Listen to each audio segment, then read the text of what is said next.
All right. Welcome to another episode of A Fresh Perspective with Jeff Charles, with your boy, the Conservatarian contrarian, Jeff Charles, where we prefer truth over narrative and principles over politics. And I've got a really fun guest for you guys today. You all know who she is, but this is going to be incredibly fun. I'm very excited about this. But before I get into everything, as usual, you got to like, you got to share, and you got to subscribe if you haven't already subscribed. It helps me out immensely. Just hit that like button, hit that share button. And if you haven't subscribed yet, you need to fix that because you're just missing out on a lot of life stuff that you need. And I've been having all kinds of awesome guests, including the one that I have for you today. Also, remember that LibertyNation.com is a proud sponsor of A Fresh Perspective. Check out LibertyNation.com for all of your conservatarian news. You got original articles and analysis, videos, podcasts, Liberty Nation Radio, and their signature TV program, The Conservative Five, all on LibertyNation.com. Conservative news where truth matters. All right. So without further ado, I'm just going to bring her right on. You know her, you know who she is, the lovely, illustrious, amazing Olivia Rondeau. Oh my God, you have never been this nice to me before. I probably never will again. Oh, okay. Thank you. I appreciate it. That's a lovely introduction. I'm happy to be back on your channel. It's been a while since we've streamed or had a face-to-face conversation, so I'm happy to be here. I am happy that you're here. I always have a good time talking to you and then going back and forth with you on Twitter. And so, what? First thing I want to know is, what are you doing now? You're doing a lot of stuff since the last time we talked. So I know you're doing stuff with Tim Pool. What's going on in the world of Olivia Rondeau? So yeah, that's true. I'm doing a lot. I think the last time we talked, I was mainly just doing my YouTube channel and freelance writing. So I still do that to a lesser degree. I'm trying to find a way to have a balance between the stuff that pays me the most and the stuff I enjoy doing the most, which is freelance writing, making videos, social media and stuff. If people have followed me on Twitter, they notice I probably post a lot less now. I do work full-time in political consulting at the moment, so that does take up a lot of my time. But it's not like I don't keep it a secret. It's just not the main focus of my Twitter or my platform. So I usually keep the social media stuff for my actual journalism, my activism, personal stuff. But I do a lot of political work behind the scenes that does take up a lot of my time these days. Okay, that's interesting. Tell us a little bit about that. Well, what do you do as far as political consulting goes? So I do a lot of social media, PR, candidate research. I take part in the production of campaign videos. I mean, for some pretty major congressional races that are going on in the midterms. So it's cool. I think it's at the moment, it's stressful just leading up into the midterm season, sure. And it'll only get worse. But I think it'll be very rewarding because I do believe that we have a red wave coming. I think it's inevitable, but I think I'm playing a role in, solidifying that and making it stronger and better. So hopefully I'm able to continue to balance that. In terms of commentary, I've been doing a lot of that as well on the side. And that's actually been the main thing that I've had to struggle with balancing, because that doesn't pay the bills. That doesn't pay. That's just fun for me. I like to do it. I like to speak out because when I was in high school, and still even now, I felt very alone in my beliefs. And I like to be, I hate to use the word influencer, but I like to be an example or like to be representation in the media for people like me, or for people who are not like me, who just feel alone in their political thought. So, being a regular guest on Fox and Fox Business, that's been a good way to, reach out to the community and really do my part, along with some other networks. Yeah. How's that been going, being on Fox? I mean, have you gotten any feedback on that? Or, I mean, I know you're having fun with it. I can tell you're having fun. But how's it going? How are you liking it? Or what kind of feedback are you getting? I've honestly gotten a lot better feedback than I expected, because especially the first few times, I would say 4 to 5 times I went on, I would get wildly nervous. I would have borderline panic attacks before I went on. And I never really got any feedback that I looked or seemed nervous on there. So that helped me, because I think I do a good job of like acting like I know what I'm talking about, to say the least. So if I'm nervous on there, I can really, it's good practice to kind of just like straight face talk. I think it's really good practice for like the professional world, like my job now working in politics, like, talking to important people and candidates and things like that. But also it strengthens, I think, my awareness of the world, because I have to be ready for them to question me on like literally any top news story of the day. So I feel just more worldly and aware now. So a lot of the feedback that I've gotten has helped me with that. I mean, obviously, if you go on Fox, there's gonna be negative people. Like, there's gonna be people in your DMs, like, this. You get DMs like, "How are you a black man going on?" Like, obviously that happens, but it's really not as much as people would think. I think that I have new ideas, and I think that I don't talk or sound like somebody who how do I say this, doesn't like being black, and just wants to be on Fox News to, just talk bad about people or to tell people to pull their pants up. Like, I don't do that. So I don't think I get like the brunt of the anti-black conservative messages. And that's not me bragging like, "Ooh, I'm the good black conservative." But there are people that do use their race for the race card. As I say, we all use it. Everyone knows identity politics is going away, but there are people who use it for evil, and I think I use mine for good. I think you touched on something very important there.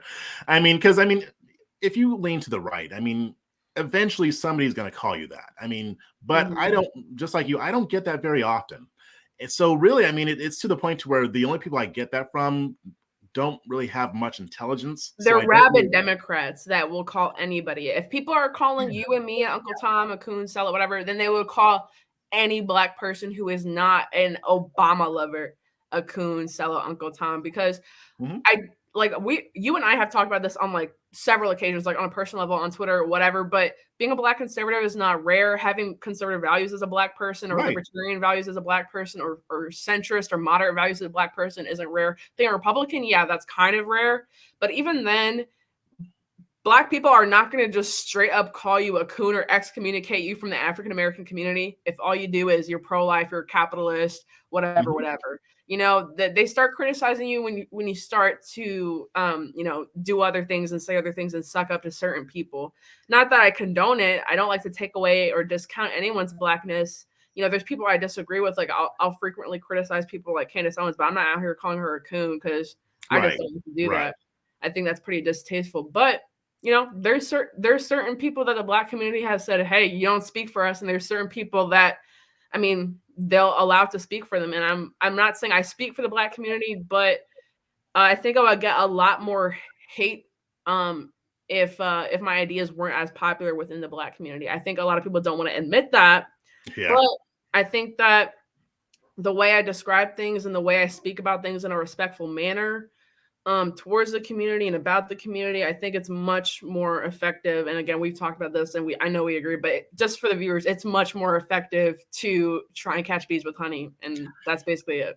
It really is. And honestly, the people who vote Democrat, who do call us coons or Uncle Toms or whatever, to me, they're the exact same as the people on the right who use the whole plantation stuff. To me, they're no different. They're just two sides of the same coin. And realistically, the people who would actually come at me like that, I honestly don't even have any respect for them. Like, once that happens, I'm like, okay, I'm going to treat you like you're an ant, because you've exhibited that is the size of your brain. And I can't engage with you because you're not intelligent. You're better than me because you don't even block them folks half the time. I see them like it'll be the same 5 people under your post all the time, and I have to be like view tweets because they're all either blocked or muted because they all said some shit to me. So I know you're better than me because I be blocking people. Well, I use them for entertainment. They're fun to make fun of. I either ignore them or I make fun of them, but I don't engage them seriously because they're not serious people. But then there are plenty, I'm on Fox Soul a lot. I'm on the Tammy Mack Show a lot. Very civil conversations with people who disagree with me. And even like the last one I was on, it was about, the topic was, are black Republicans sellouts? And the 2 other people on there who were more on the left, they hated the fact that we get called that because that shuts down conversation. If you call me a sellout, then you shut down the conversation. Now I don't want to talk to you because honestly, you're a moron. But if you can say, I disagree with your ideas, but let's see where we can work things out, I'll talk to you all day long. And it's good to see Black Democrats who are willing to call that out. I think we need more of that. It can't just I be. respect that. Yeah. I really respect. That's good to hear because I've been wondering. I've caught you on Foxhole a couple times. I think like the first time you went on, but recently haven't had the chance to. So that's good that they're defending you and saying it's really disrespectful to call you a coon, Uncle Tom, whatever. I've had that experience. I haven't had the chance to get onto like Black media as much as I would like to, but I was on Black News Network, I believe, or Black News Black News Channel. Channel. Yeah. Yeah, Black News Channel not too long ago with Ebony K. Williams. And she's on the left. The other panelists that they had, they were on the left. They were all respectful. No one was trying to eat me alive for being a conservative. They just wanted my opinion. There was really not even like a strong debate. It was like, here's my opinion. Great. Thank you, Olivia. Like, that's what I want. And that's why I think it's important to keep going on like the mainstream platforms like Fox and Fox Business and OAN and Newsmax and all the stuff that I do, and talk respectfully about Black people, because then, Black media wants you to be like, wants you to come on their channel and wants you to come on their network. So I would love to continue to do that. I mean, if you got the Fox Soul hookup for me, I don't know. Hey, you never know. I mean, they do kind of ask me for people sometimes, so I'll definitely bring you up. But I kind of wanted to ask about. That's funny. I wasn't even planning on talking about this, but it's fine. Do you see a change? I mean, because what we see as far as what I call Black conservative ink. That used to be the rule, like that. Those are the only types of Black conservatives that you would see on Fox from even when I was around your age. God, now I feel old. Anyway, you're old. You are old. Do you see a change happening in that? Do you see that maybe there might be a change happening in mainstream conservative media when it comes to representing a different variety or wider variety of Black conservative voices? Yeah, I love it. I'm so here for. I don't want to see anybody like excluded or what's it called, banished. Like, if Larry Elder and Jesse Lee Peterson, they want to go back on Fox News, let them. I'm not saying we have to replace them, but it's really nice that I'm here, that Keisha goes on, that you're on Fox Soul. Like, there's so many people that. I don't want to do like a us or them thing, but there's so many people who don't fall into the Black conservative ink category that are getting involved and getting invited on the mainstream platforms. And it's really good to see. I really love it. I mean, there's people who are higher up that are doing this. It's not by accident. Like Lawrence Jones, he purposely gives us opportunities. He purposely gives us a platform. There are people in Fox who deliberately want to see us succeed. So I know that in some ways it's a cultural change and the viewers want to see what they want. They want to see different Black conservative voices, but also have to shout out Lawrence and other people at Fox who have made a concerted effort to change that narrative. Yeah, definitely. I mean, even me writing at Red State, I mean, that was Kira Davis, and she specifically did that because she wanted more Black conservative voices. And so that's why Red State really is probably the most diverse alternative media when it comes to conservative media, because she did that on purpose. So we do need more of that. But I want to ask you about your political journey. I think if I remember correctly, you were more Republican, but now you've gone more libertarian. Can you tell us about how that evolution happened? Yeah, so I was in high school, like during the 2016 election. Sorry to make you feel old again. But that was when I decided to, get more to politics, become politically active, involved, whatever you want to call it. That was a time when I was feeling very alone. So in 2018, after the election, everyone was like posting Trump tweets on Instagram and texting them to me all the time. So I was like, I might as well just make a Twitter so I can see them and connect with people and possibly follow some other people who may feel similarly to me or the same as me. And at that time, I didn't know that libertarian was an option. I knew Democrat and Republican. I knew I did not like Democrats. I knew that I aligned with a lot of Republican beliefs, but not all of them. So I was like, I guess I'm on the Trump train. I guess MAGA, choo-choo. I was on the train.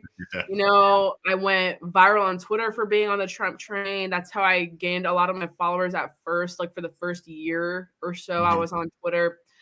So I gained a small level of popularity fast. Like I had 10K followers before I was even 18, probably 20K before I was 18. So I had like a large platform kind of early on. And like in hindsight, I was like, damn, I probably shouldn't have been, connecting with that many people and having that big of a platform as a minor. But it's whatever. The past is the past. I'm here now, whatever. But as I became more connected online, and going into the MAGA spaces, like I got invited to speak at walkaway events and got invited to turning point events and such and such. So I was making my way up in the minority / Black conservative / Gen Z conservative space. And I still have a lot of love for the people in that movement. I'm still very connected with a lot of people in the movement, still very very good friends with a lot of people in the movement. But as time went on, I realized that there was just some things that I could not reconcile with the Republican Party as a whole. Individual candidates, for sure. Individual candidates, yes. Right. But the GOP party platform on things such as the war on drugs, couldn't really reconcile that. A lot of Republicans' views on war, couldn't accept that. Here in Maryland, we have kind of a uniquely bipartisan legislature and voting block, but we have a Republican governor who is just the worst because it's a purple state. He got 23% of the Democrat vote. Like Democrats here like him, and that's why I don't like him. It's not good on guns, not good on freedom, liberty, really anything that I really care about. So my political philosophy could kind of be summed up to like the mainstream conservative could be summed up to constitutionalism.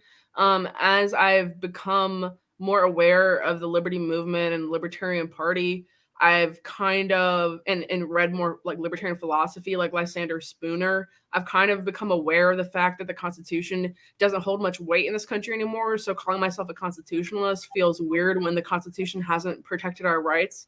If I wanted a document to protect our rights, it would be the Constitution.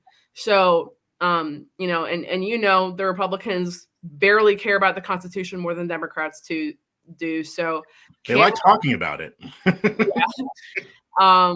So can't really consider myself a Republican. I've only voted for Republicans. I voted for Donald Trump in 2020, and then Neil Parrott, who ran for Congress in my district, who failed miserably. But I kind of viewed that as a lesser of two evils situation. By 2020, I was not as enthusiastic as a Trump supporter as I was in 2018. Just seeing how the COVID pandemic was beginning to be mismanaged. I mean, this was before even 2021 when it got really bad. But in 2020, when we still didn't know what was going on, I was still like, this seems fishy to me. The bump stock ban was fishy to me. Some of the pardons that Trump ignored on his way out of office, those were fishy to me. Like there were some things that he did wrong. So I did reluctantly vote for him while encouraging other people who didn't want to vote for Trump again to vote for Joe Jorgensen. I don't think that a third party vote is a wasted vote. I think it's a good way to send a message to the man. So I do have a level of respect for libertarians. I work with libertarians. I worked for Larry Sharpe for a while. Spike Cohen is my father, for people who didn't know. Yes. So I do consider myself a conservatarian, similar to you, kind of in the middle, hated by both, loved by many though. So there's that too. So when it comes to, with your consulting work, are you working mostly with Republicans or with libertarians, or with libertarians who are running as Republicans, or? So I work for what would be probably best described as like an America First consulting firm. Okay. So those are all Republicans. They vary in terms of they vary from like the scale of from liberty to authority. My preference is to work with candidates that lean more on the liberty side. So I've worked, for example, I was working on a candidate package for Byron Donalds, who is one of our clients, who I am a big fan of because I think he's a good small government Republican. We probably don't agree with everything on, but I think he's a good, genuine guy. I actually knocked doors on his campaign. So there are candidates that I feel passionate about that I've been able to contribute to their campaigns in a way, working behind the scenes. But I don't agree with all the candidates. There's some candidates that are more of like a Dan Crenshaw-esque. He's not one of our clients, but, more along that lines. And, it's difficult for me to reconcile that. But I also understand that it's a learning experience and they're just better than the Democrats. And I know that it's like the lesser of two evils thing. It's pretty bad, but not that bad. Yeah. Were you, when you were in high school, were you always planning on getting into politics? Were you always passionate about it, or did it just kind of happen on accident? Or tell me how that happened. I mean, tell me how it happened, but were you intending for that to happen? So it kind of happened on accident. I believe I was a sophomore during the 2016 election, so I didn't really care about politics before that. I was kind of just like, got my politics from Instagram, Tumblr, like all the sites that the middle schoolers and teenagers were on at the time. So I would not consider myself political before that. If I had to ascribe to an ideology, it would probably be like, typical liberal teenager that's offended over shit and, wants just kumbaya, just wants the whole world to get around, didn't understand economics. Like I just was not a political mind. The 2016 election rolled around and I went to a rural, pretty Caucasian high school. There's probably like 30 Black people in the school of like 1,200. So Okay. not a lot of Black people or minorities there. And I was the one girl on the wrestling team, and the majority of my wrestling team was like white males. And a lot of people would assume that would have made me have like a really horrible time. But these dudes were my best friends. I'm still close friends with them, like years later after we've, gone in separate directions and stuff like that. But because of a lot of my friends were like, kind of like redneck white boys, a lot of them were conservative Trump supporters. And when this election rolled around and like, some of my friends were just at lunch or at wrestling practice and they're talking about Trump or they hate Hillary, I'm like, what is going on? I was told this was racist, but my friends can't be racist because they treat me with respect. We wrestle every day. We hang out all the time. So that caused a dilemma in my head, like, how are my friends racist? Like, that doesn't make sense to me. So naturally I have questions about this. I go home to my dad, who, for people who don't know, is a Black man.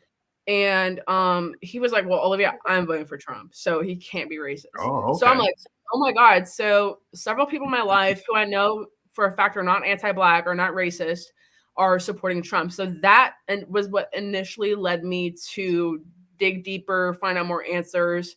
And the first thing I actually researched was Hillary Clinton, because I was like, well, a lot of my friends who I respect, family members who I respect, like my dad, were really hating on her really hard, and they were talking about what I thought at the time were just conspiracies, which I learned were not really conspiracies. She's done very horrible things. The Clinton crime family has done horrible things. So I think what motivated me to become a Trump supporter of sorts was my hatred for Hillary Clinton at first. Okay.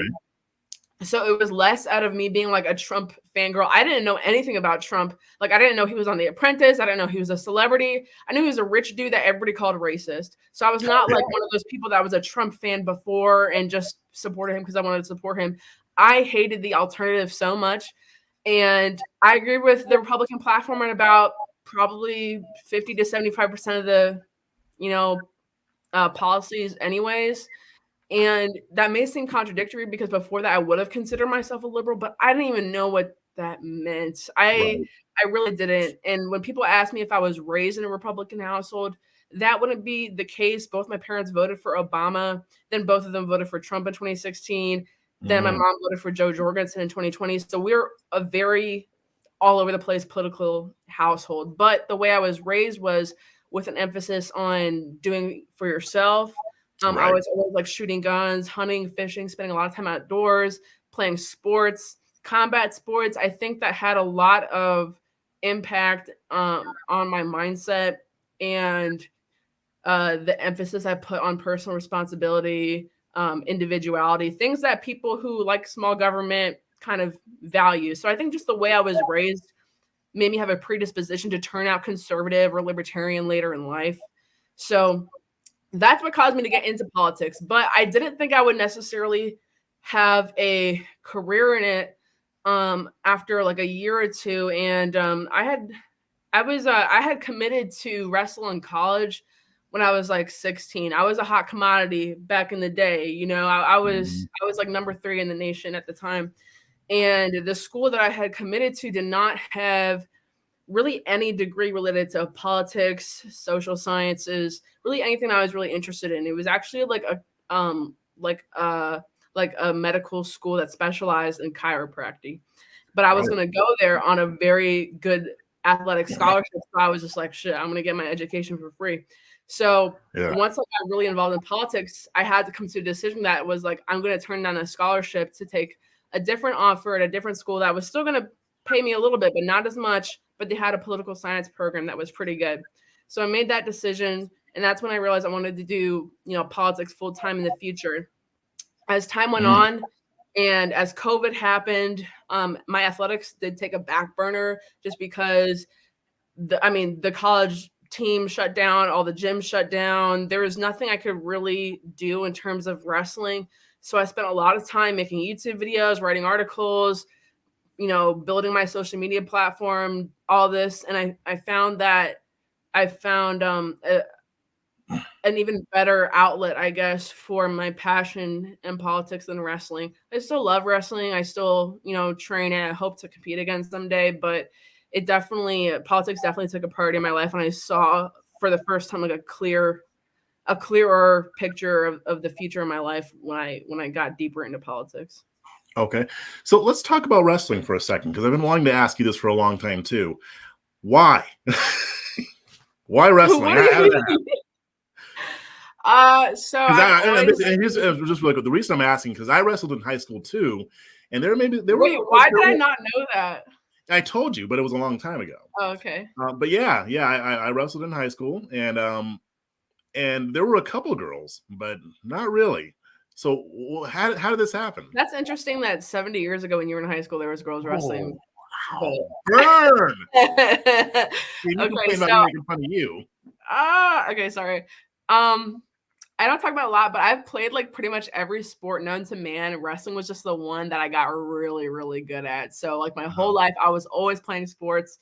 I even played sports that I played other sports that were considered to be like boy sports. I did a lot of combat sports. I'm a black belt in Taekwondo. I did jiu-jitsu, Krav Maga, MMA. I did a lot of combat sports. So wrestling was really in like the natural progression for things. It wasn't like I just decided to suit up one day and be like, I want to beat people up. Like I started doing Taekwondo at like 4 years old. So I had always been in that life and the competitive lifestyle. I did kind of randomly choose wrestling though. My dad had a weird thing that in high school I had to play a sport every season, like the fall season, winter season, spring season for sports. Throughout middle school, my fall sport was always volleyball. My winter sport was always basketball, but I hated basketball. And the only reason my dad put me in basketball was because I was taller than the other kids. But I stopped growing in middle school. So when I was like 5'7" and 12 years old, that was really valuable. But then when I stayed 5'7", I wasn't that good anymore. So I'm still the same height I was in sixth grade to this day. Fun fact. So I wasn't that good at basketball anymore when I was just kind of like average, like, average for a high schooler who plays basketball. So I went to the basketball meeting reluctantly because my dad was forcing me to. I was not feeling the vibe there. I didn't like the coach. The girls on the team were rude. I was like, okay, bye. So I walked into the wrestling meeting down the hall, and I was like, I love this. Like, this meeting is awesome. I saw all these girls there who I later found out were the team managers, but I didn't know that. So I was like, oh my God, there's so many other girls here. Like, I'm going to sign up. It's going to be so fun. So I come back to my house. I bring the paperwork, and my dad's like, oh, is it a girls team at your high school? And I was like, yeah, just sign it. And so I like kind of misled my parents into believing that they were letting me wrestle girls. And then my dad pulls up to like the first day of practice and walks in, and I'm just like wrestling like a fully grown man when I was like 14 years old. And he was like, okay, like I guess we're doing this. So I basically went with it. That's cool. I basically started wrestling despite my father. That's okay. Yeah, I really did not want to do basketball. I was like, I'll show him. That's hilarious. So you got into wrestling kind of on accident too. Yeah, it was hella on accident. I didn't expect to love it as much as I did. And I did not love it immediately. Like, it's like, I mean, it's the worst practices ever. It's the hardest. I mean, it's like, it felt like I was going through boot camp. That's what it really felt like. I feel like after doing that, I probably could do boot camp just because of running miles, endless push-ups, endless running up the stairs, sprinting. Just, when you're a 14-year-old girl, you're a 14-year-old black girl in rural Maryland, and you're just running sprints with a bunch of sweaty white dudes every day. It's really character building. I feel like I can do anything now. Yeah, I remember those days. But for me, like, believe it or not, I was a beanpole. I was like bone skinny. Then you may have seen my kid. I saw throwback pictures of you. Yeah. I was like, is that Jeff? Yeah. So cutting weight for me was very, very, very, very difficult. But Dude, but me too. yeah, but I remember those days running around the gym, running everywhere. Did you ever do the trash bag thing? Yes. So You're not supposed to those do that, but I were did it heavily anyway. discouraged. They were technically illegal, you know, in high school wrestling. But my dad they actually make them, so you don't have to use trash bags anymore. They make Yeah, sweats they out of the do. trash bag material. So my dad actually ordered one for me. So I have a custom sweatsuit that is kind of out of like kind of rubber trash bag material that I would use to cut weight in. A side note, don't do this if you're watching of kids that wrestle. It's never more important than their health. I developed an eating disorder, which I still struggle with years later. And I know several of my even male wrestlers that I wrestled with in high school will tell me that they still struggle with their body image, their weight, their eating disorder, and they're not overweight. Like they're fine. They're just not in wrestling shape anymore. And it really, really messes you up if you're 14 years old, 15 years old, struggling to cut a tenth of a pound, you Yeah. know, because people don't realize you can't just be in the ballpark of the weight class. You have to be, you know, if your weight class is 145, you have to be 145.0 or below. You cannot be 145.1. So That's there's a true. lot of, I know we're going super off topic, but I just wanted, No, I get, whenever I get the chance to talk about it, I always warn people because wrestling is the greatest sport in the world. I would not change or like regret it or anything like that. I would do it all over again if I could. But there are certain things to look out for, and there's certain things that are overlooked in the wrestling community because people want to ignore it and just act like there's no flaws to it, which there are. yeah, and these are things that people don't talk about. I mean, and to me, it never became that serious. But I know for some of my, my team members, it was hard to make weight, and especially if you were really skinny, you didn't have much weight to lose. I remember, I never developed a complex about it, but at the same time, if I'm expected to make weight, I don't want to let the team down, right? So, Right.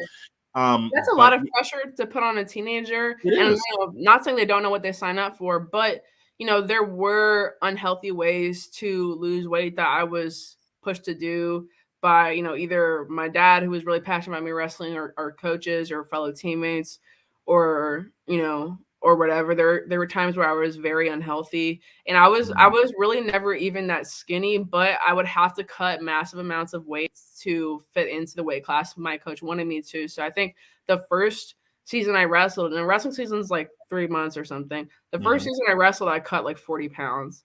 And like as a 14-year-old girl and I was not like obese, like I was just like, I looked like a regular 14-year-old girl, but I got Sure. really like ripped.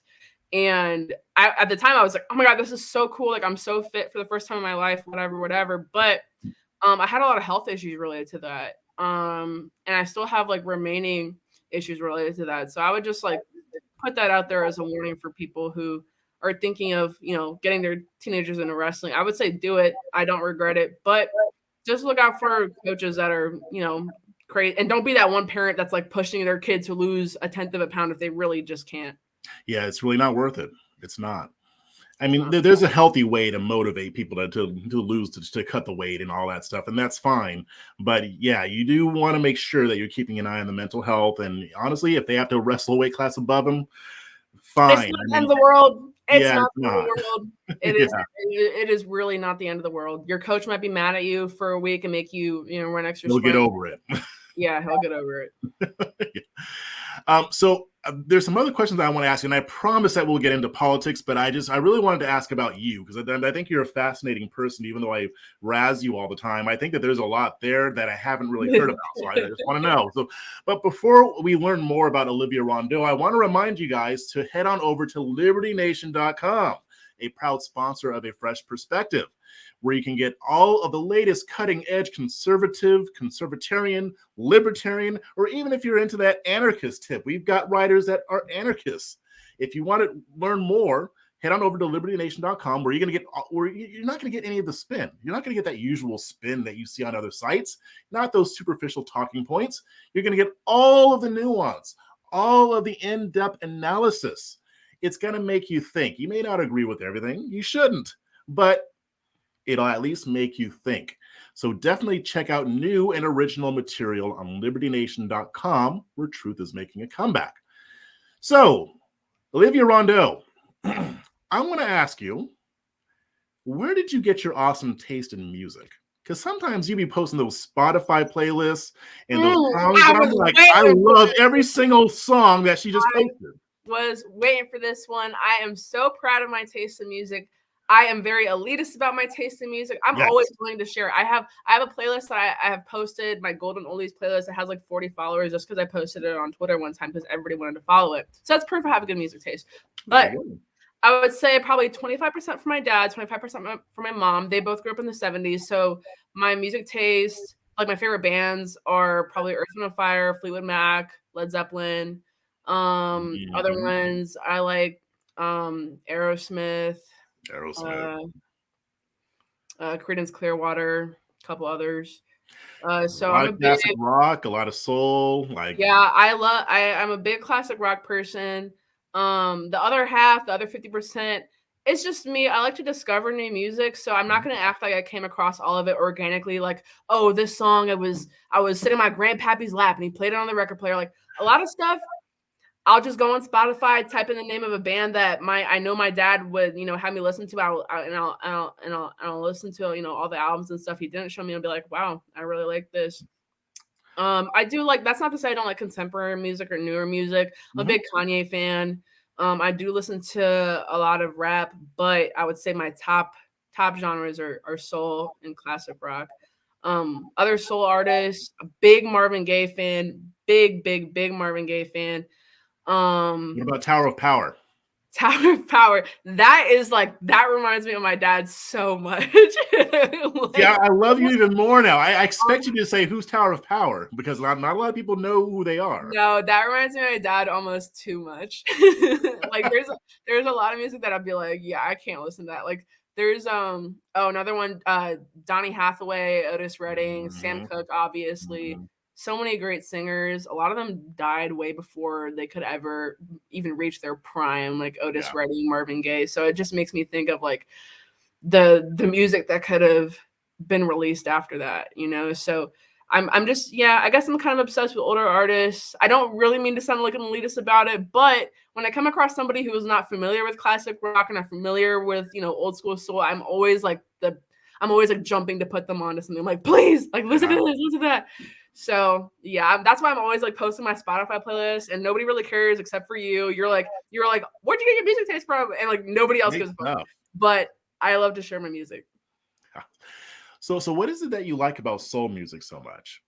Because the reason I'm asking this is because I used to listen to it all the time when I was in high school, and people used to tell me, you're not old enough to like that music. I'm like, I don't care. I love it. and I'm like you, like I like hip hop, but it's not my favorite genre of music. Like if I had to pick, it's going to be like the Motown stuff, or even like classic rock or stuff like that. So what is it about soul music that really gets you? Well, my family roots are from Detroit, so I do relate and think about a lot of, listen to a lot of Motown. I grew up listening to Motown on my dad's side of the family. That like really dominated my childhood. I grew up listening to like Temptations, Aretha Franklin, everyone from Detroit. But that's not really the only reason. I really like the political message in some of the songs, especially Marvin Gaye. Everybody knows the iconic "What's Going On." Such an amazing message. It really spoke to me at a young age, and I just never lost that love for beautiful music that has a message to it. And I think it's a similar reason why I like rock music. A lot of it has, a very anti-establishment, very political message. A lot of them, from that time period will have anti-war messages. Just a lot of things that I really agree with and really resonate with me and really speak to the soul. So, sometimes the reasoning is similar to why I like rap music. A lot of Kanye's music. I listen to a lot of J. Cole as well. Both of them talk about like real world issues, I think, in their songs. And sometimes this is nonsense. Sometimes it's just hype music to work out to or to get ready to. There's I'm not going to act like it's all for some deep reason. Sometimes it just sounds good. But in terms of liking like the old school stuff, I think there's definitely a deeper meaning. There's definitely, I think older generations had more profound lyricists than we do these days, and that's very. I hate to be one of those people. It's like, oh, I was born in the wrong generation, because that's so corny. Like, that's so cheesy. But on the low. I mean, just so I could see certain bands tour, because y'all were lucky. Y'all had the chance to see these bands while they were still touring. I was crying the other day. I was like crying on the phone with my boyfriend, because I was like looking for. I was like, is Fleetwood Mac going on a reunion tour or not? And they're not, bro. I'm never gonna see it. That's tough. I had that same thing, actually. Like, even with Prince, I never got to see him live, and a lot of the others. And oh my God, you know who I'm seeing in like 2 months? Leonard Skinner. Me and Jordan, me and Peter J are gonna be the only 2 Black people there. Yes, you are. You're gonna stick out. You're gonna stick out like Wesley Snipes at a Klan meeting. I don't care. I'm gonna be the front singing Free Bird like loud as hell. Like, I don't care. I love Leonard Skinner. Does Patriot Day like rock music too, or? Oh yeah. We I feel like he likes slightly newer rock music, but I think we have complementary music taste. So he'll show me some of the newer stuff. I'll show him some of the older stuff. It really annoys me, but he's a big Red Hot Chili Peppers fan, and I don't really like them. But he is like oh no. Okay, what? But you're moving to. I mean. I'm just gonna have to do it. Sometimes I feel like I don't have a partner. You're gonna see the place where he actually wrote that song. Yeah. Anyways, so I'm just gonna have to deal with. I'm just gonna have to deal with his Red Hot Chili Peppers obsession. But no, we do like a lot of the same music, so it's good to meet another coon who has coon music taste. Yes, I don't know any Black people that listen to Leonard Skinner. So when he agreed to go to the concert with me, I was like, what? And coming up, I mean, now there are a lot more Black people who like rock music, but when I was around your age, it's cooler now. It's definitely cooler now than it was before. Yeah, I had to hide a lot of it, honestly. I mean, I didn't talk about it that much. White people music. Yeah, I mean, because when we moved from LA to Rancho Cucamonga, that's like the suburbs. So there were still a decent amount of Black people there, but it's mostly white. So even a lot of the white people would say, I remember what I'm saying, there's not a lot of brothers that like Pearl Jam. I was like, yeah. He said, brother, no.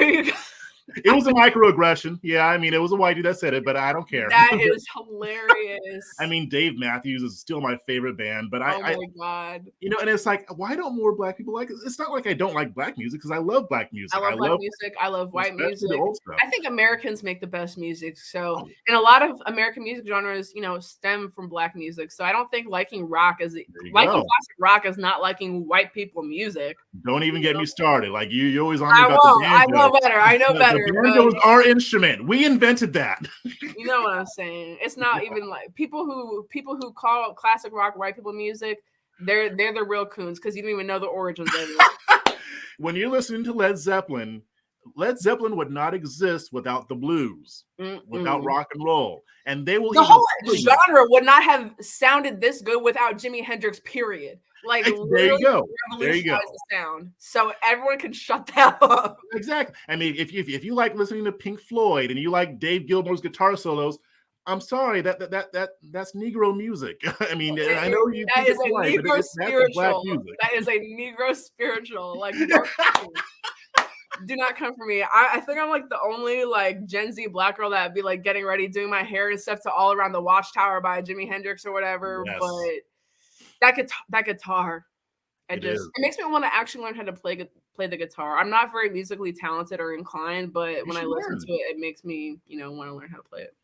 A lot of teachers teach online now. I mean, when I was learning banjo, my teacher, we did our lessons virtually because of COVID, but now a lot of them I can't picture you learning how to play the banjo. I picture you like coming out of the womb knowing how to play the banjo. So that kind of like destroyed the magic for me. So thank you for that. I wish I would have learned sooner, but I mean, my first instrument was piano, then I learned guitar, then I learned bass. I did learn piano in elementary school. I haven't practiced in like years. I think I could probably still play it, but like not well. I just started playing keyboard again, and it's funny how that muscle memory is still there. My dexterity sucks. I have to practice, but I still at least remember when my hands know what to do. They just can't do it as well as I could before. So I'm looking forward to getting better. Say what? Can you read sheet music? Yeah. Yeah. Okay. I did. And I was surprised because when I was looking at the sheet music when I was trying to play, I still remembered how to read it. I'm not as good as I was before, but I mean, I feel like if I had it in front of me again, I could probably decipher it, but it would be a yeah. lot slower than what I used to be at. Yeah. Yeah. But once you start working that muscle out again, I mean, it'll come back. Yeah. Yeah. All right. I guess we can talk about the non-fun stuff. Okay. I thought you were gonna ask me like a million like relationship questions, to be honest. I didn't say I wasn't going to. Oh, okay. Okay. Um, so I've been seeing you tweet a lot about the trans stuff. And this is stuff that I don't normally talk about, by the way, but just recently I've been writing about it. But I mean, the whole Leah Thomas thing, and Yeah, you're not really a culture warrior like I am. yeah, at least not on that subject. Like I'll be a culture warrior like on race and stuff like that, but I don't really delve into the whole sexuality thing. It's just not. I don't know. It's just not really something I talk about. But Because you're homophobic. yeah, I'm very homophobic, so I don't want people to know that. So no, it's really because I just feel like other stuff is in my wheelhouse. But now I'm starting to see the stuff creep in more and more, especially when it's affecting the kids. So I feel like I have to say something now. But what's bothering you the most about this whole thing? What's bothering me the most? I would say the complete disregard for women's feelings and thoughts on the issue. And I really hate that a lot of conservatives are like, this is what you voted for. I'm like, we did not vote for this. This was not a law that was passed. This was not something that there was a public vote on. Nobody ran on the issue of allowing transgenders into women's sports. This was just something that was, I'm not going to say it was out of left field for me because I saw it coming because I'm very, in tune with politics. But for the average voter, this was not something that they ever thought was going to happen. This was not something that women voted for or wanted to happen. I forget the exact statistic, but I've researched this before. The overwhelming majority of Americans do not support transgender athletes in women's sports. So really nobody voted for this. Nobody wants this. This is just useless virtue signaling. That's what is just really ultimately going to destroy women's sports. And 2 years ago, when I first started talking about this, people were like, this is a myth. This is a right-wing talking point. This is not happening. This is They always say that. Yeah. This is an anomaly. And at the time I was bringing up like people like Fallon Fox, who was an MMA fighter who like fractured their opponent's skull, after they had been living as a man for like the first 20 or 30 years of their life. So that was, of course, that's an anomaly. There's not a lot of transgender people to begin with, but when the trans women who do play sports are dominating the leagues and dominating their divisions and breaking records, it stops being an anomaly and it starts becoming a rule for what happens when biological males join women's sports. And people would be like, Olivia, you wrestle biological men. How could you say that? Well, there was no other option for me. There was no girls wrestling team on my school. I would have preferred to have the opportunity to wrestle girls. I think that in the end, I did get an advantage from that because I got used to tougher competition. Yeah. But what I will tell people is this. Yes, I did hold my own against boys in my weight class in high school, and I was known throughout the county and the state. I was not a state champion. I was not a regional champion. Like I was not a champion boys wrestler. I was known for having won some matches. I went on like a 5 or 6 match win streak, and that was like my big claim to fame was that I was the one girl that was beating all these boys. But I was what would be probably considered to be, if I was a male, I would have been like an average male wrestler, honestly, maybe slightly above average. But for female wrestling, I was nationally known. I was nationally ranked. I was on the Olympic development team. So that lies the discrepancy. Leah Thomas, very average male swimmer, the NCAA champion when they compete against females. Same thing with me. If I was a male, I would have been considered I would have been considered a slightly above average, probably decent male wrestler for my age and the amount of time I had, wrestling under my belt. But I was a 3-time national champion in women's wrestling. So people who are saying, oh, but you did it, you can hold your own. I did much better in the women's division. And not everybody is a national champion. Not everybody's a 3-time national champion. Any girl that was not an All-American or national placer would have done like crap, against the boys. And that just is what it is. And I did like crap my first year until I got to be, nationally ranked in girls wrestling. So there's that too. So I really hate when people use me as an example of women that can go against men because I can't. That doesn't mean I should have to. And that doesn't mean that other women should have to. Yeah, I mean, and like I said, I mean, when I was on the wrestling team, there were a couple of girls there, but I was actually just talking to Keisha about this a few days ago. I don't mind if a female wants to join wrestling with boys, although I think it'd be better if they had more women to wrestle against. I don't necessarily have a problem with that. I mean, they're at a disadvantage because they're wrestling men, but I do have a problem with it the other way around because of what you just said. There is absolutely no way to deny that these biological men have an advantage. They do. Even if you're taking testosterone It's blockers so or hormone treatment. anti-science. It's so Yeah. anti-science to act like the only difference between a man and a woman is the level of testosterone or estrogen. That's so anti-science, because if that was the only difference, then they wouldn't be having surgeries, and there wouldn't be, the whole sex change operations. Then you could just change by taking hormones, and everybody knows that's not the case. Leah Thomas, if you see the pictures, Leah Thomas is well over 6 feet tall, looks from the pictures about 6'3", 6'4", like a broad giant. shoulders, long arms, long legs, got a bulge in the swimsuit. I'm not with it. I'm not with it at all. I'm not going to pretend But he has no unfair advantage at all. Like, and so here's my thing. Like, Like, he has a ponytail and wears the leotard. but what pisses me off about this whole thing is, and I wrote an article about this, I said, we all know this is wrong, including the people who were cheering it.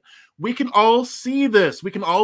Everybody knows that men are stronger than women. That's just the way it is. I don't care what hormones you're giving him or which ones you're blocking. He is a biological male. He probably has the same strength level that I do. So it's like the emperor has no clothes. There's still, we can clearly see. Everybody knows it's wrong. Yeah, it's like they're just afraid of saying it. It's like trying to convince the public that the sky is yellow, green, and purple when you're looking at it and you can clearly see that it's blue, and they're still telling you the opposite. I'm like, do they think they're fooling? And they're calling you a bigot for daring to suggest it's a different color. That's the problem, because they know it's BS. So the only way that they can hope to succeed with this is to shame us into silence. I think to a certain extent it's worked. I mean, or maybe I'm wrong. Maybe I'm not seeing this. What do you think? Babylon Bee just got suspended off of Twitter for calling Leah Thomas a he. So, I mean, clearly there are large actors at work, and there are people with strong motivations to silence people like us and to silence the true feminists. Like, I've never even considered myself a feminist. I feel like this issue has made me into the 21st century feminist, just somebody who wants men to stay out of women's sports. I guess that makes me a feminist now, or a radical feminist, or a trans exclusionary feminist, TERF, whatever they want to call me. Yeah, that's fine. Sure, call me a TERF. You should change your Twitter handle to Black J.K. Rowling. Honestly, and they can call me a TERF. They can call me transphobic. I know in my heart I'm not a bigoted person. I hate to pull out like the I have trans friends card, but I have trans friends. Like, stop pulling this bullshit on me. The trans woman friend I had knows that she should not be in women's sports, and knows that she would be biological women in women's sports.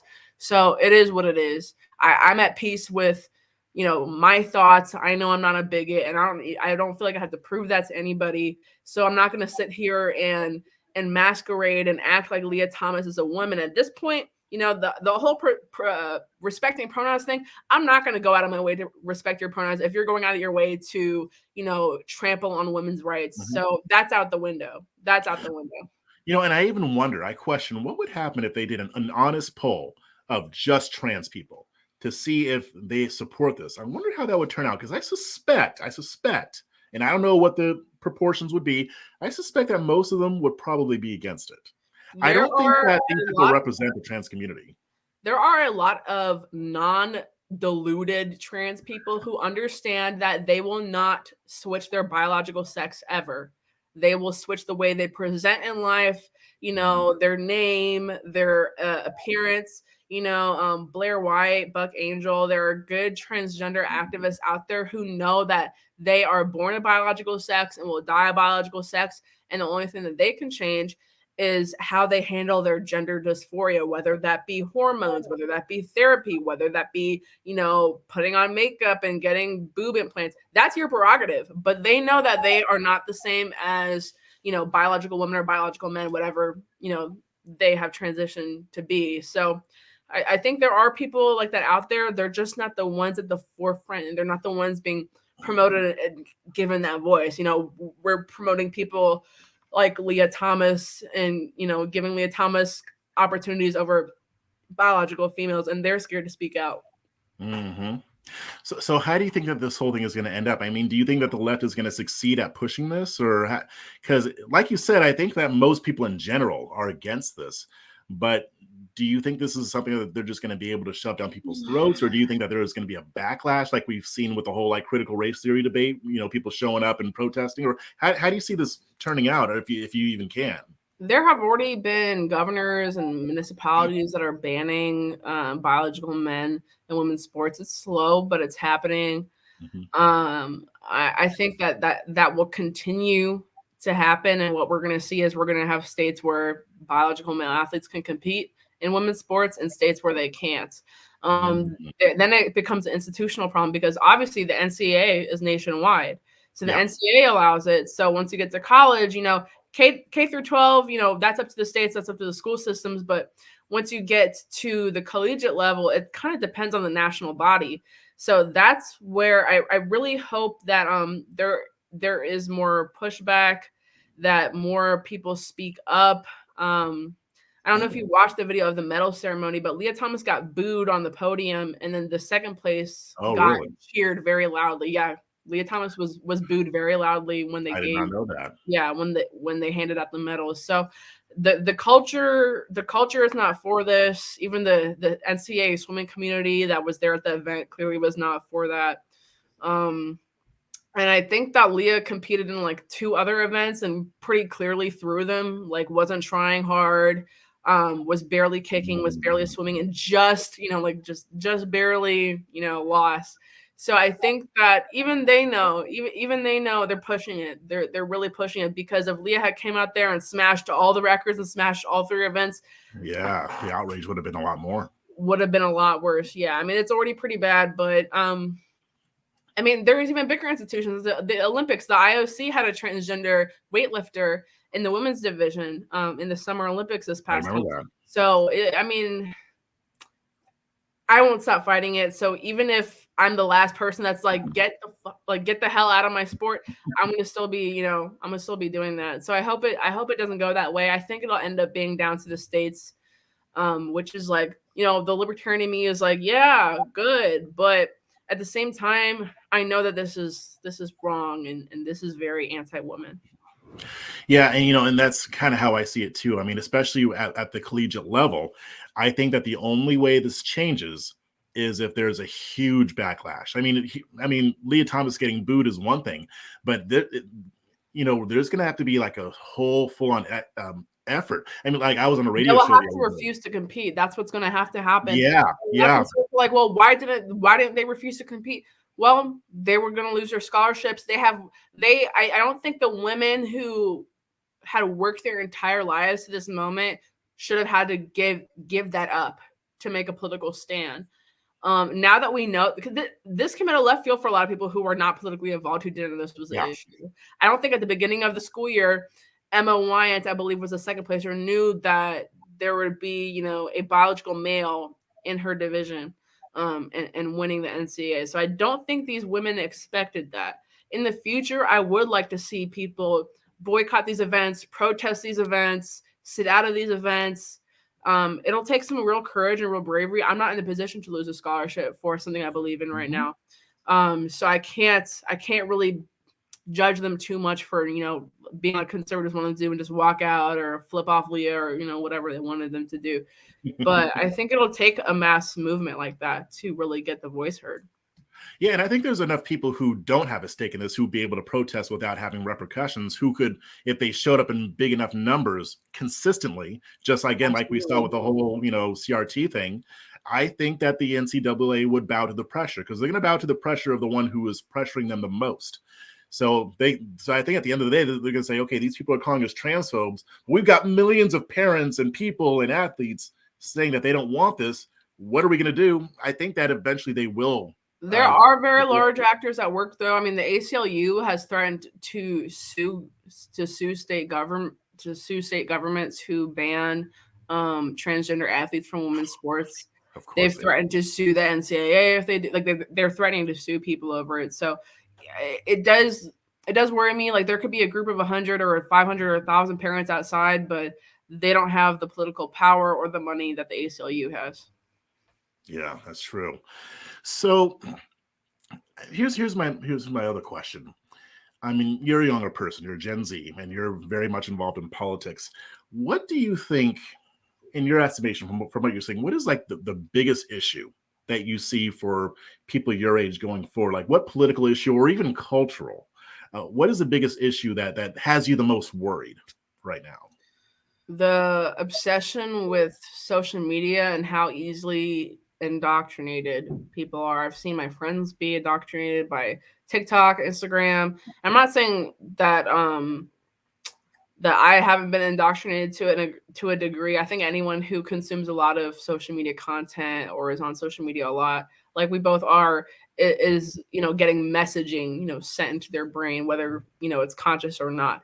What you can do is to take all that information and form your own opinion, which is what I believe that I've done an okay job at doing. But a lot of people, especially the younger people, like I don't think that 12-year-olds, 13-year-olds should be having smartphones, should be having social media, but it's already happening. And that really frightens me. The fact that the White House has enlisted TikTok stars to do their bidding. When it came to COVID, they had TikTokers making like mask TikToks. Now that it comes to Ukraine, they're having TikTokers make their opinions on that, and TikTokers blaming the gas inflation on Putin and not Biden. I mean, the White House knows this. It's a very smart strategy. It's working, but it's very insidious and evil. And that's probably the thing I worry about most. Yeah, I mean, yeah, that's true. I mean, and I've been pulling back from Twitter. I don't tweet as much. I still kind of look and see what's going on, but I've purposely I have to use it for what I do. Our little circle is like the last group of people on social media that have some sense, believe me. Because on TikTok, on Instagram, and all these other sites, especially if you're in the like if you're in Gen Z circles, like my algorithm is on TikTok and Instagram, when I'm scrolling through like the explore page or for you page, it's very like geared to my generation, and a lot of it I cannot relate to at all, but I know that it's geared towards my generation because it's TikTokers and influencers and celebrities who are my age, who are talking to people who are my age or younger. A lot of people my age are influencing like 15-year-olds, even younger Gen Zers or Zoomers. And it really kind of disgusts me, especially when I know that they've been enlisted by the White House to do so. And that they're going very viral, that they're working, that the comments are popping off. And I am worried for the future of this nation because indoctrination is getting to unheard levels. And I don't think that conservatives understand social media very much. So they're worried about like critical race theory in schools. Kids are not paying attention in schools. They are not. They're paying attention to TikTok. They're paying attention to Instagram. They're paying attention to Snapchat. They're paying attention to social media. So the majority of indoctrination that's actually going to harm our generation is really not through the educational system. People are talking about like college Marxist indoctrination. That's real. That's a valid concern, but that is not the main, indoctrinator. Now, that is a very interesting perspective because I hadn't really thought about that. I mean, I know on some level that they can use social media to indoctrinate younger people, but I haven't really focused as much on that. And that does make sense because I was like, why is Biden getting TikTokers when their audience probably isn't even old enough to vote? People don't even understand the amount of children on that app. It's people who probably shouldn't even have access to smartphones and stuff, but they do. The Biden administration knows that, and they're smartly capitalizing off of that. But it's really negative for our future. Well, what other examples would you say that have you seen on TikTok or even other social media that could be used to kind of skew kids' minds a certain way? I'll just see blatant misinformation passed off as fact all the time with nobody correcting it. So, for example, I guess back when Trump was more in office, and I haven't had a TikTok for very long, and I don't really post on there, but I've been observing it for about a year or two now. And so I've kind of curated my algorithm to show me, I interact with a lot of things that would lead TikTok to believe I'm a liberal. So they keep showing me like liberal centric TikToks just because I want to see what the other side has going on. And I'll see blatant false information during the Trump administration. Like I said, it was a lot of like just false information about Trump. Like here's him saying the N-word tape. Here's Trump's N-word tape. It'll be like crazy false propaganda that everybody will and their mother will just believe, and it will have thousands of likes, thousands of shares, thousands of comments, thousands of views. And the echo chamber is so crazy that anybody with a dissenting opinion is immediately reported. I've seen comments, very tame, moderate or Republican comments being, reported and being taken down, whole accounts being taken down. The censorship on TikTok is really unreal. And people talk about it on Twitter all the time. I think it's worse on TikTok. I don't make like political videos, or I don't really make any content on TikTok. I would like to understand how to do it more just so I can reach that Zoomer. But the friends I have that do, like Charisse, she has a large TikTok account. Her account has been demonetized, has been, suspended, shadow banned, all that kind of stuff for very, very tame posts, much tamer than what she posts on Twitter and much tamer than what you and I post on Twitter. So it's really, and people forget it's a Chinese app. I don't want to sound like a conspiracy theorist or a racist or something for saying that it's a Chinese app, so they're going to have different interests that are probably anti-American, but that's the truth. That is definitely the truth. So I think social media is definitely poisoning our younger generation's minds. A lot of people don't have the capacity to separate social media from the real world. So I think that's when the indoctrination happens. They don't feel the need to look at things deeper, to critically think. And I really hate that, because I don't want to think my generation is stupid or dumb. I don't want to think that we're worse than any other generation, but the tactics that are being used against our generation are much more formidable and much more evil and much more effective than any other indoctrination tactic that I think this country has ever seen. Gotcha. Wow. Okay. So that there's 14-year-olds on TikTok identifying as Marxist, Leninist, communist. I've seen it. It's crazy. I didn't even know what these words meant, until I was in high school history class. And at that point, there was no way I was going to be identifying with, what at the time was a very outdated and very stigmatized political ideology, which now we have, teenagers and high schoolers identifying as communists and socialists very openly.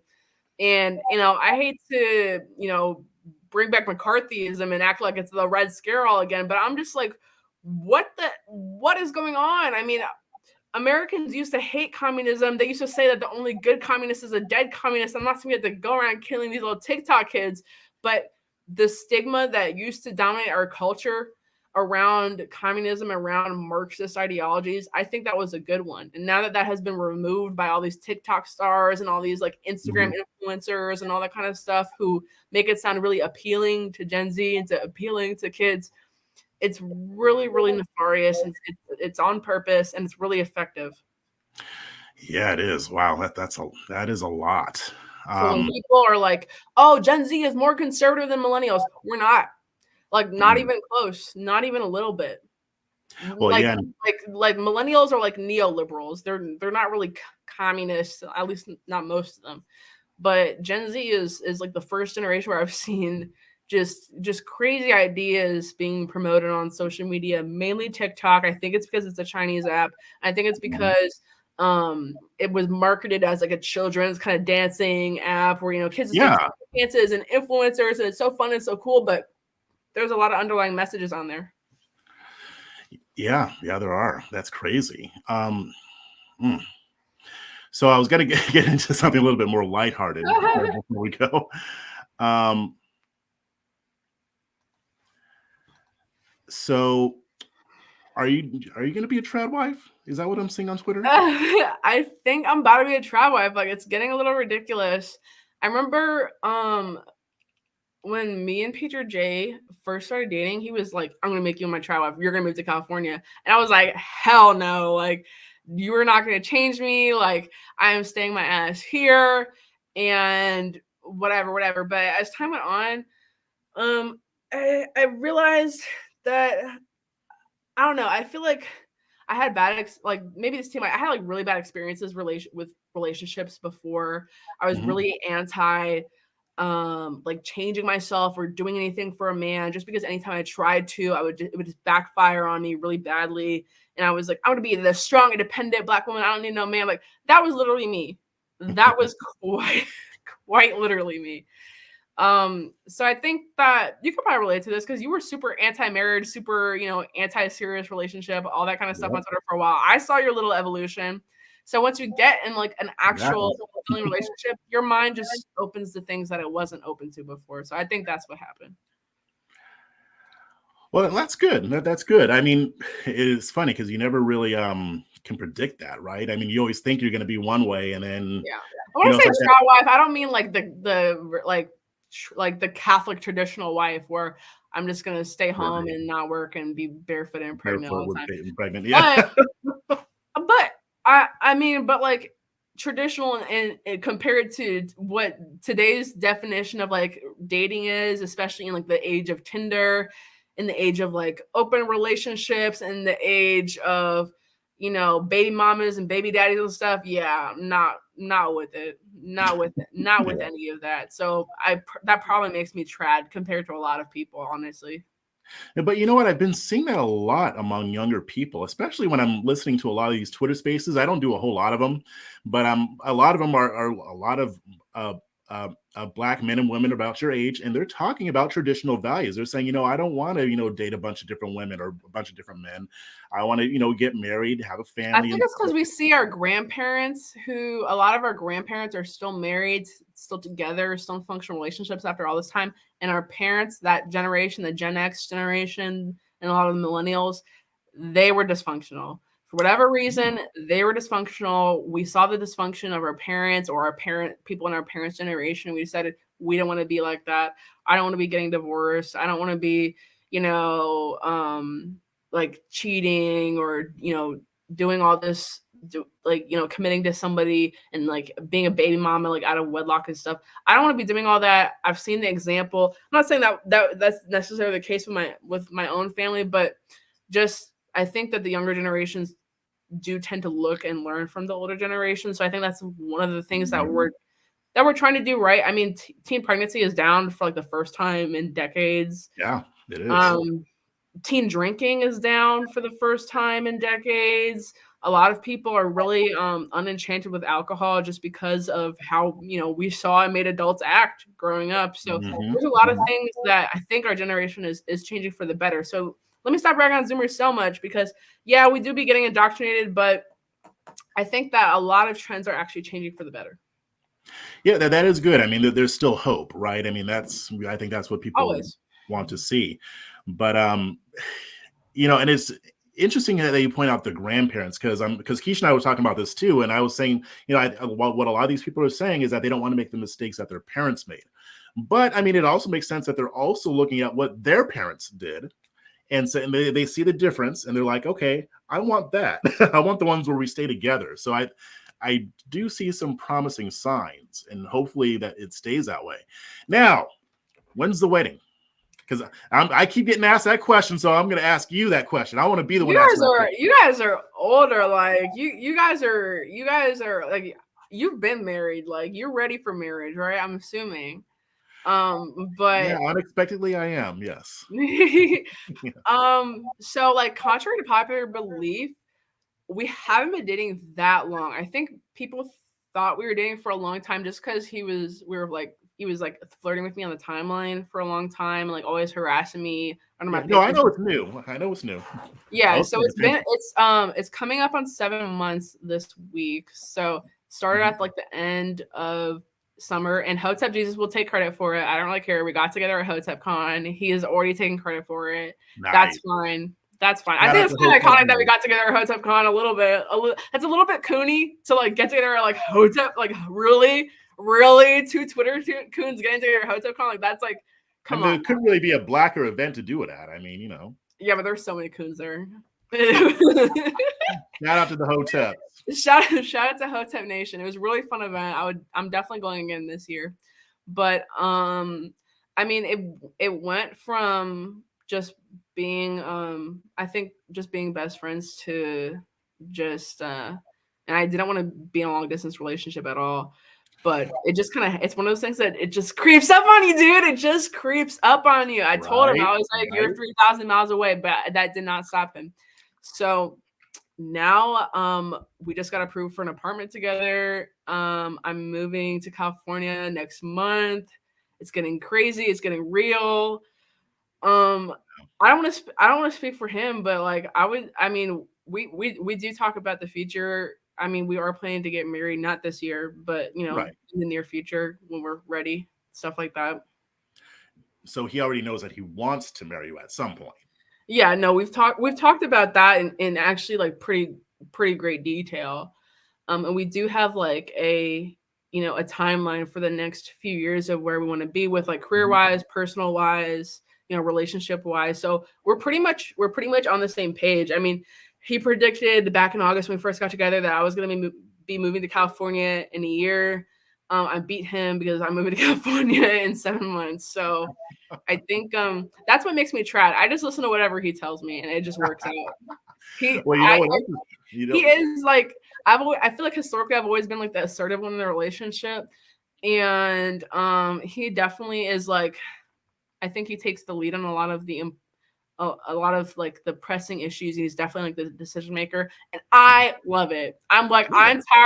I'm tired of being the man and the woman in the relationship. I'm tired of that. Like yes, pay for me to come to California. Yes, do it. Please take this weight off my shoulders. I want to be a So, damsel in so distress. tell me about that. Is that something you've always wanted, or was it just something that you were just kind of whatever about, and now you have it, and now you love it, or tell me how that I materialized. never wanted that. Growing up, my dad really painted himself as kind of a traditionalist, and not my experience with him was like not in a good way. Like the type of traditional man that thinks the woman should submit and not really get anything in return. The woman should just obey, but he wouldn't lead in the correct way. And Mhm. women are lesser than men and can't make decisions as good as men. And that I didn't want that for myself. I saw the dysfunction of my parents' relationship. They're split now, whatever. But Mhm. I saw that, and I never wanted that for myself. So I feel like I was always very like hard headed, independent, and maybe it's just because I dated guys that were not leaders, and I Mhm. myself consider myself to be a leader. And You I are. think You are. thank you. So I think it takes like a male leader to get with a female leader to create that feminine masculine balance. Mhm. So I think that I was probably just dating the wrong people. And I'm not saying that like in everyone's balance, like the guy has to take care of everything and the girl just cooks and cleans, because that's not really how a Yeah, every relationship dynamic is different, but yeah, there are some fundamentals that are the same. exactly. So yeah, like we both work, but I work remote. So when I move, I'll be working from home. He has two full-time jobs. He'll be out of the home most of the time, bringing home the bacon. That's just like the dynamic of the relationship. Um, and I really enjoy someone that really takes the lead on a lot of issues. That was telling me from the jump, you're gonna be moving out here. And I was like against it at first. Mm. I was like, I can't picture myself doing it. But he just knew, because he knew how to lead me in that direction. So as somebody who has always kind of had a lot of stress in relationships, it's like the least stressful relationship I've ever been, just because I'm not doing everything. I'm not the one that's trying to lead somebody who needs to be led or is weak, because we both lead each other, and we both like complement each other's lives very well.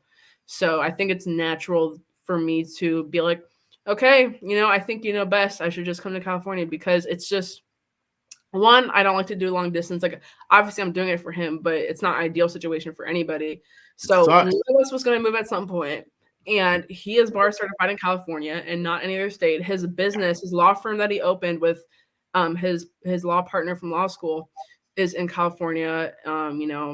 It's a whole long process to get bar certified in other states. So there's that too. It's not really him just like forcing me to come to California. Like it's a sacrifice that I'm making for him to grow his business. So I'm kind of Mhm. contributing and making that compromise for him too. Um, It seems like it just makes the most sense because, like you said, your stuff is remote. His isn't remote. mine's remote, his isn't. And I think in a relationship, you have to make compromise. And Mhm. I'm not the type of person to put up with bullshit. I'm not the type of person to like if a guy is not putting any value into my life, I'm not going to drop everything or make a sacrifice or make a Mhm. compromise. for him. I've never considered moving anywhere or moving in with anybody in the past, never have. So I think for me, it takes a lot for me to like fully trust somebody and to make that decision and make that sacrifice. So yeah, I think it just took a strong, like, I hate to say alpha. He doesn't say alpha. Guys who describe themselves as alpha are never alpha, but I'll describe him as alpha because I have an outside perspective. So I think it takes an alpha male to bring out the want and need to compromise for your significant other or partner. Also weird things that I didn't expect. I never cooked. I never liked cooking. I never cooked for myself. He really likes to eat. I learned how to cook for him. He loves my cooking. Now I'm a tradwife, he likes to pay if he pays for the groceries, so I'm just gonna cook. Like it just works out. Like I think he brings out the best in me, and I've told him before. I think he made me a better person because I was very jaded before, very like I was done with men. I was like ready to become a full-blown lesbian over the summer. Like I'm not joking. Well, I believe you. It's just funny to hear you say it. I'm not joking. I was really done with the pool of men. I was like, you guys suck. Like you suck. Yeah, I always hear that the dating scene is trash. Like I feel like I dodged a bullet. It is. It is. But I think the fact that I wasn't looking to date and it just kind of happened how it happened. I think that's the best part. Actually the best part is that he was plotting on me and I didn't even know it. And I'm really dumb. Like when it comes to relationship cues or trying to figure out if somebody's flirting with me, I'm actually the stupidest person in the world because I wasn't even going to go to Hotep Con. It was too expensive. It was too last minute. I didn't know it was going on until I wasn't even considered going until like a week before it was happening, and it was in Vegas. And the entire package, like for the weekend in Vegas, including the flights and the hotel and like the conference tickets, was going to be like $1,000. I was like, I'm not doing that shit. So Jordan is so desperate to get me to I hadn't seen this man in like 8 months. I had met him 2 prior times before that in real life, but we had texted and FaceTimed on and off for 8 months since the last time I had seen him. But like as friends, like the Twitter flirting and stuff, I didn't think that was serious until he was like, okay. I did. I know everybody else did. Anyways, on his end, I thought it was serious, definitely. And that's why I'm stupid. Anyways, so he hits me up and it's like, okay, I talked to Hotep, do this. You can get in for free. I hooked it up and I'm sending you $100 for this plane ticket. And I was like, what? Like, you were serious? Like, you were actually flirting with me. Like, you're serious. And so I was like, fuck it. So I dude, I'm dumb. I'm literally trying to tell you this. I'm making fun of you, but I'm actually the same way. I'm pretty dense when it comes to that stuff. So I think it stems from like my low self-esteem. So I'm like, why would anyone like be serious? Like I was that girl that guys asked out as a joke. So that was me. So I just thought that was like a sick joke. Like I thought it was a prank. I was like, am I a candy cam or something? Anyways, so he makes this grand like romantic gesture and like basically pays for me to come to Vegas for that weekend, like pays for everything, in Vegas, like all the activities we did. The first date he took me on was to a gun range. I fell head over heels. I was like, it's over. It's over. So yeah, I think it just took a strong man to like really, as I say, sweep me off my feet, to make a strong, take a strong stand, be initiative. And like I said, we're very complimentary. Like there's things that I help him with and help lead him with per se, and we just learn a lot from each other, and we have fun. Like we have the same sense of humor, very just complimentary personalities.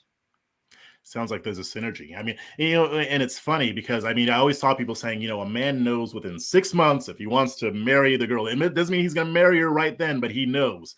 And so that's why when you I was like, that's true. And at the end of the weekend that we spent together in Vegas was like 3 or 4 days. And I flew back to DC. He drove back to LA with his friends. And I learned this later, but on the way back from his friends, he said, I'm going to marry her. And I learned that way after the fact, but that was like the day after we had only, spent that first weekend together. So I think things do tend to work out like that. I think men for sure do know immediately. I knew pretty soon, But I just had I was oblivious to a lot of his feelings because I'm dumb. So it took me a while to figure it out. Well, it's funny because with me, like, I thought that was ridiculous. I figured, okay, maybe some men know within 6 months, but not all. And I said that definitely isn't me. When I knew, it's funny because Keisha and I still joke about this. When I finally like admitted how I felt about her, and I knew that I wanted to marry her, I went on Twitter to all the way back to see when was our first interaction, and it was almost exactly 6 months. And I was like, joke's on me. So, I mean, it does make sense. But so here's another question. With him as opposed to other men, how do I want to word this? Do you feel like maybe you're a little bit more feminine now than you were before, about the same? Or I feel that's funny you asked that, because I've said that. I do feel more feminine now. And this is somebody who this comes from somebody who has always been self-conscious of my lack of femininity. I feel like I've always been a tomboy. In high school, I was like always called like a dyke. Like, I don't know if I can say that on here, but I was always made fun of and been called that. Like I said, I was the girl that guys asked out as a joke.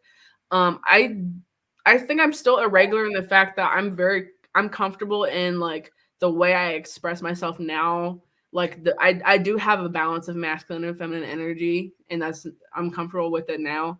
But I never felt like girly per se. Like I never felt like somebody could just take care of me, or somebody could like really cherish me or want to protect me, or thought I was like precious, like a girl or like a female or a lady would be precious like that. And I only started feeling like that like in the last 7 months. And I realized like it's because there's an alpha, like a complimentary, male making me feel that way. So I'm like, wow, suddenly I'm cooking, cleaning. I'm like, what is going on? I figured you would answer yes to that question because you had already said that. I've told him that. I've actually told him that. Like, I feel like it made me a better woman, brought out my womanhood more. I never thought about being like a wife and a mother before. Now I was actually very averse to having children. Not so much getting married. I pictured that I would be, but probably like I always pictured that I would have my career first and settle down when I was like 30, 35,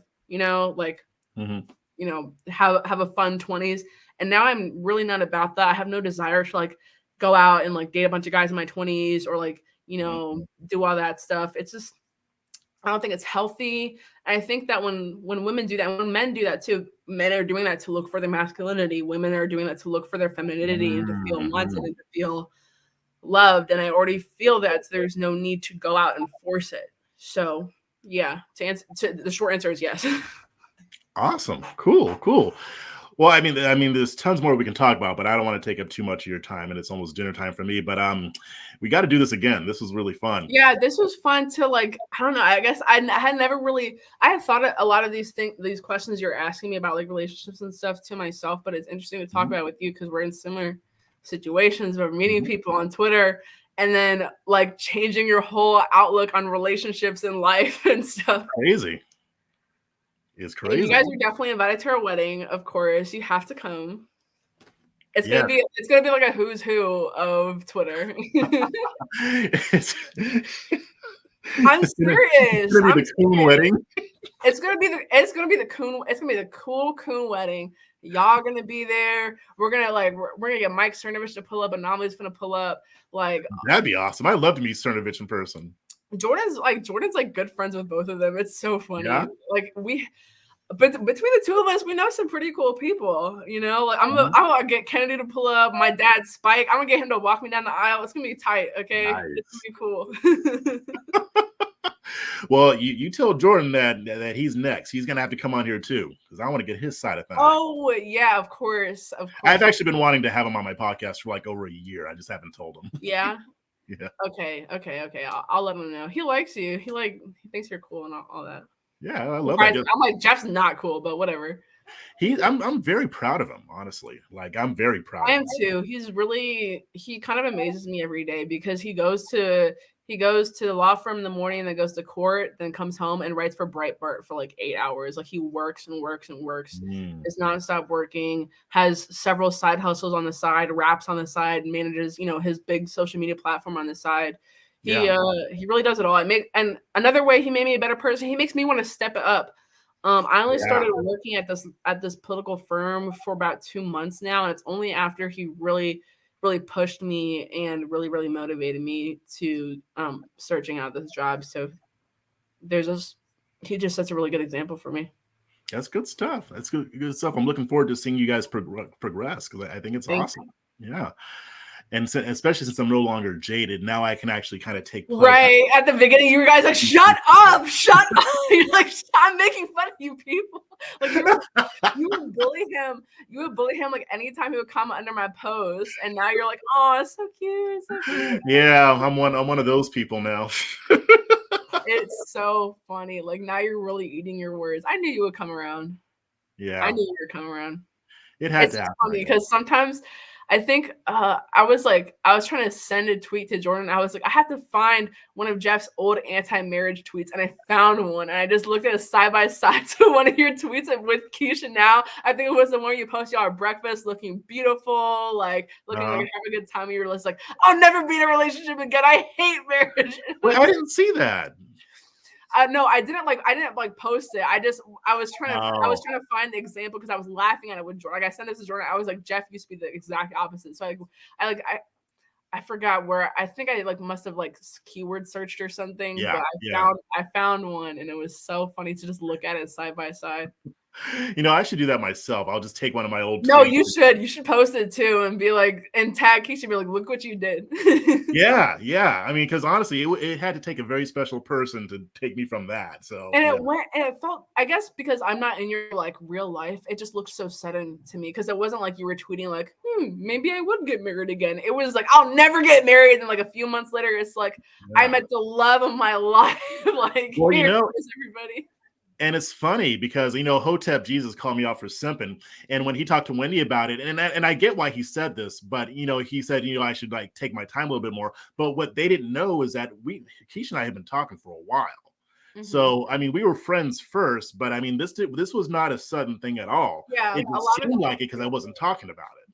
a lot of people did assume that of me and Jordan too, because I met him for the first time. I've actually known him in real life for over 2 years now. The first time I met him was at CPAC. Okay. So it wasn't like our whole relationship played out over Twitter or online. We knew each other Mhm. in real life and had hung out in real life a couple times before we even started flirting on Twitter and stuff. So we were actually good Mhm. friends for a while, who just lived really far apart, but we kept in touch for a long time. So I don't think it was as sudden as people thought it was.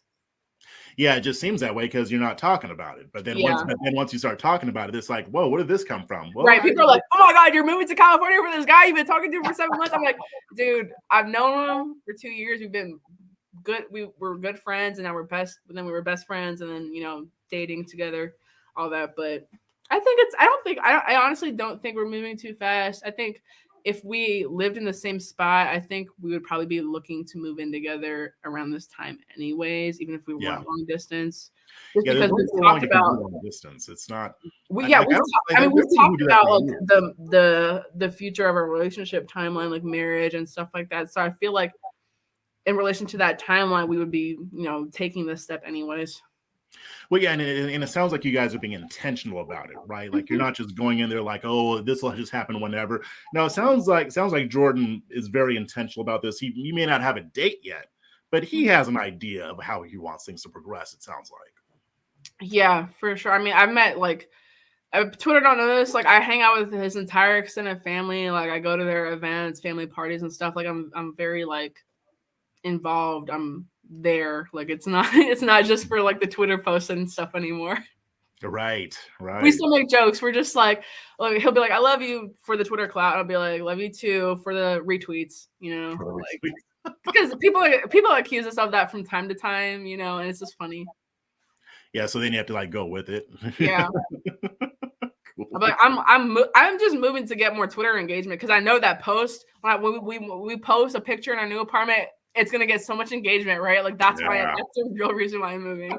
I might have to do that too. When it'll go up. Your posts with Keisha are the pictures that get the most likes on your account. That is true. That is very true.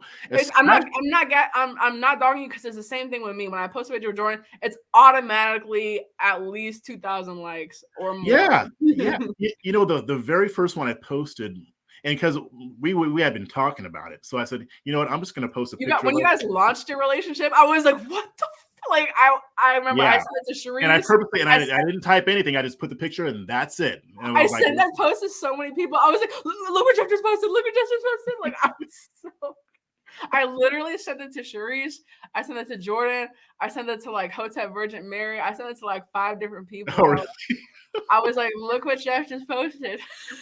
I'm obsessed with you guys.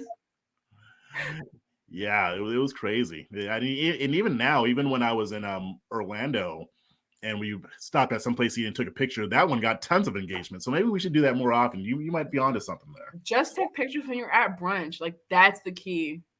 Take pictures at restaurants. Everyone wants to see you treating her good. Everyone wants to see y'all together. I don't know what it is with Twitter liking to see women out of the man's league, but we just love it. So keep posting. Keep posting it.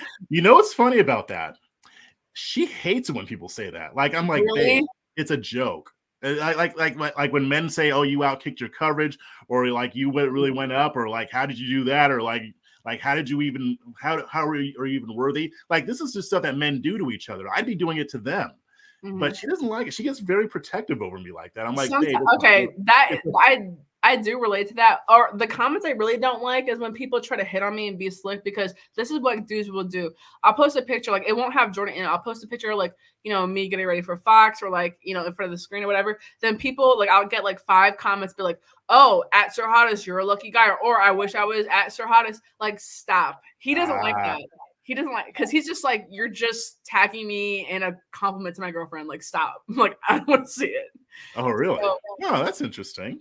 I think the way I take it is like, why are you like, you can just give a compliment without saying you want to be my boyfriend. Like, I think you can do that, honestly. Right. So when I see them tagging him, I think it's a little bit weird. I don't think we get as many comments like, oh, like, she's out of your league, whatever. I honestly think he's out of my league, so I don't think we get a lot of comments like that. But I know the times that I have seen him, I've been like, shut the hell up. Like, we're in each other's league. Stop. Yeah, you are. Like, I don't think he's out of And for the record, I do think you guys like compliment each other very well. You don't look out of place. Like, you guys like actually like match, and like, I don't think leagues are real, like, especially in the adult world. Like, this is not high school. Nobody cares about the popular kids. Nobody cares if you're in high school. Like, there are no leagues anymore.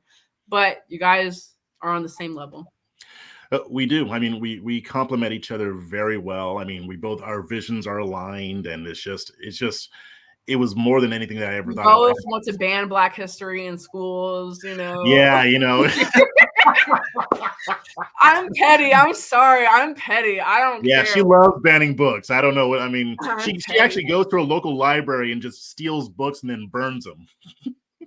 Shit, I would do the same thing. She's really got it down. I look up to her when I'm like, in the future, when I'm looking to ban Black history, I'm gonna look at you too. You guys are doing an excellent job. Yes. We laugh about that all the time, but oh man. It's fun. But yeah, why don't you let everybody know where they can find you? I'm sure they already know, but still let them know. So if you're out of the loop and you don't know who I am, you can find me on Twitter at Rondeau Olivia. That's RONDEAULIVIA. On Instagram as well, rondo.olivia. And I also have a YouTube channel. It's just my name, Olivia Rondeau. And yeah, if you want to catch me on Fox News, Fox Business, I always post updates on my Instagram and Twitter of the dates and times I'm going on. So that's pretty much it. Okay, awesome. Well, we got to do this again sometime, sister girl. Thank you. We got to. And I'm going to get Jordan on here for you too. Yes, thank you.